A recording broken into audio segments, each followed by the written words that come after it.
Bonjour, heureux de vous retrouver. Et pour ceux qui ne me connaissent pas, Patrick Durand, docteur vétérinaire, naturopathe animalier. Je voulais vous parler aujourd'hui des chenilles processionnaires.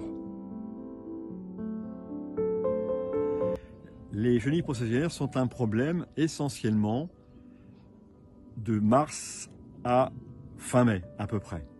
C'est la période où, évidemment, ces fameuses chenilles vont descendre en procession des pins sur lesquels elles vivent et elles vont aller s'enterrer dans la terre. Mais avant ça, il faut savoir que c'est au mois de juin, juillet, que le papillon qui donne cette chenille va se reproduire et ses œufs, il va les mettre au sommet des pins. Parfois au sommet des chênes, mais ça c'est un autre papillon. Et au sommet des pins, il va former une poche dans laquelle les œufs vont se mettre en quinconce et se métamorphoser progressivement.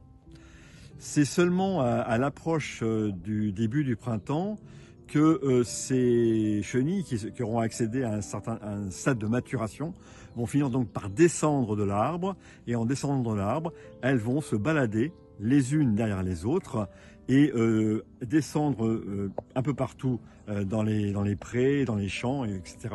Et puis s'enterrer pour attendre de se transformer en chrysalide et la chrysalide en papillon dans les mois qui vont suivre. Notre problème pour nous, qui nous occupons des animaux, c'est que ces petites chenilles possèdent de grands poils et possèdent des micro-poils qui sont capables, lorsqu'ils sont brisés, d'envoyer une molécule urticante. Ces petits poils ne se cassent pas seulement au moment où on est en contact, mais ils peuvent se casser seulement dans le fait de s'envoler et de retomber. Il faut savoir que quand une chenille processionnaire a peur, elle peut envoyer jusqu'à 80 cm de distance ces fameux poils. Et puis les poils peuvent même voler dans l'air au moment où elles descendent par terre. Ces petits poils sont comme des petites tubes en verre qui vont se casser, et donc l'animal, l'humain même, peut être au contact de cette molécule qui est urticante. Et là, ils peuvent se produire des réactions extrêmement importantes. Souvent, la réaction ne se produit pas au moment où le chien ou le chat va déranger la chenille, mais plutôt a posteriori, où les poils urticants sont un peu partout, et le chien va renifler, va frotter. Et à ce moment-là, il peut se produire soit une inflammation de l'œil, soit une inflammation au niveau de la bouche, de la truffe, et puis éventuellement, si les microtubules sont avalés, une inflammation au niveau de la bouche, même de la langue. Et donc on a des fois, si on ne fait rien, on a une brûlure, puis éventuellement une nécrose avec une destruction d'une partie de la langue. C'est ça qui est très embêtant. Donc si on regarde un petit peu la littérature, on nous dit qu'il faut rapidement aller chez le vétérinaire, car il faut premièrement laver les tissus qui ont été au contact de la molécule urticante, et donc laver abondamment. Bon, il faut déjà avoir de l'eau sur soi pour le faire tout de suite, et ensuite il faut souvent injecter des anti-inflammatoires, de la cortisone, des antidouleureux, voire d'autres produits encore plus puissants, de façon à éviter des problèmes, voire des antibiotiques. Alors, en attendant d'aller voir le vétérinaire, parce que évidemment ce genre de choses se produit plus souvent le samedi et le dimanche, et qu'il faut trouver le vétérinaire de garde, ce qui est important pour vous, c'est comment réagir, que faire en attendant. Donc, je viens de le dire à l'instant, peut-être laver ce qui est à laver, donc par exemple la truffe, laver la langue en faisant couler de l'eau pour éliminer le produit urticant, mais éventuellement apporter un soulagement immédiat au chien, au chat, ou à un enfant même, et ça vous pouvez le faire avec de l'homéopathie. Alors vous me direz, oui mais il faut avoir de l'homéopathie sur soi. Eh bien, je vous conseille d'en avoir tout le temps sur vous, en particulier Apis mellifica, qui est très efficace contre les piqûres de guêpes, mais qui est très efficace en première intention lorsqu'on a un animal qui a été au contact de la molécule urticante des chenilles processionnaires. Donc, par exemple, là, on va donner Apis mellifica en 5 CH, qu'on va donner toutes les 10 minutes, on donne 5 granules systématiquement, de façon à ce que la réaction allergisante ne se produise pas, qu'il n'y ait pas de phénomène d'anaphylaxie qui peut être dangereux pour la santé de l'animal, qui peut engendrer des problèmes rénaux, etc., etc. Enfin, tout peut se compliquer très très vite. Donc, on a toujours Apis mellifica sur soi, comme on a l'arnica pour les bobos. Et bien, pour tout ce qui est piqûre, on a toujours de l'Apis mellifica. On donne Apis mellifica en 5CH toutes les 10 minutes en attendant que on puisse arriver chez le vétérinaire. On va aussi donner d'autres substances, par exemple poumon histamine.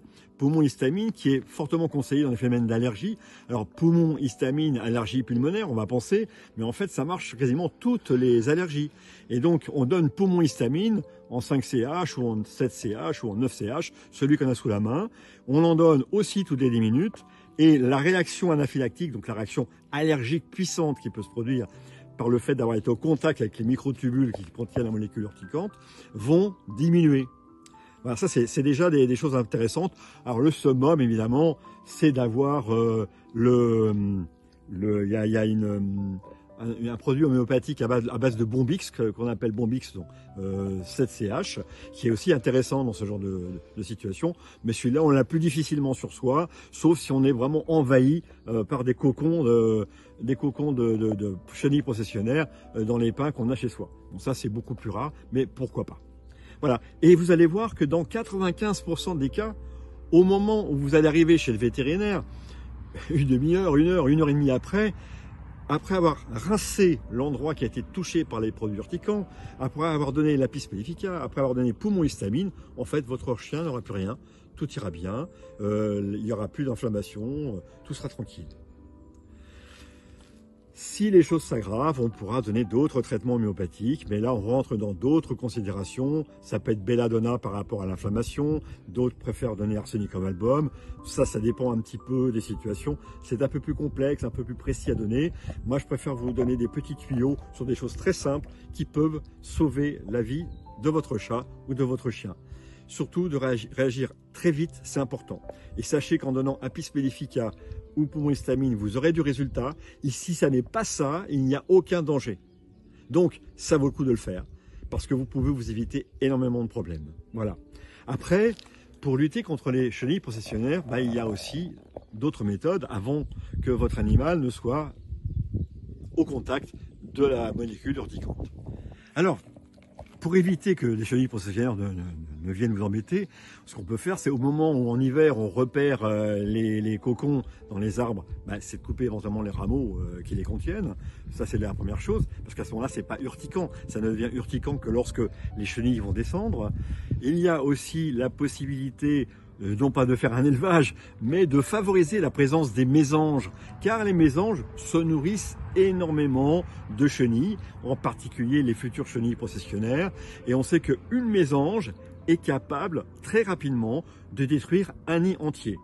Donc, ayez des mésanges sur l'endroit où vous habitez pour éviter les problèmes de chenilles processionnaires là où vous habitez. Et puis, on met en place maintenant des sortes de colliers avec des sacs qui permettent de récupérer les chenilles processionnaires lorsqu'elles descendent de l'arbre. Elles sont piégées en quelque sorte et elles tombent dans le sac. Après, il n'y a plus qu'à récupérer le sac, sachant que la procession ne dure que 5 jours.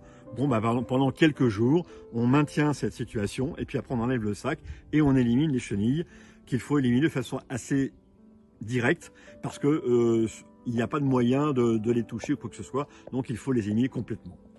Il y a d'autres solutions aussi. Il y a les phéromones, par exemple, qui vont neutraliser les mâles et les empêcher de reproduire. Ça, il faut le faire au moment de la reproduction. Donc, c'est plutôt au début de l'été qu'on va faire ce genre de choses.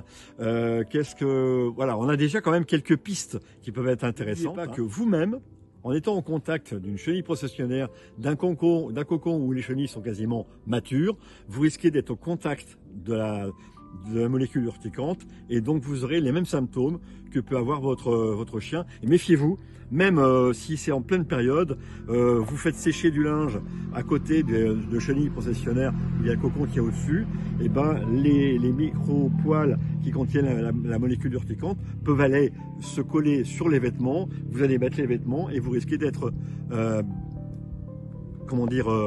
atteint par cette molécule, sachant que ces poils, tant qu'ils ne sont pas cassés, conservent leurs toxines, leur molécule urticante, et donc sont en jeu pendant très très longtemps.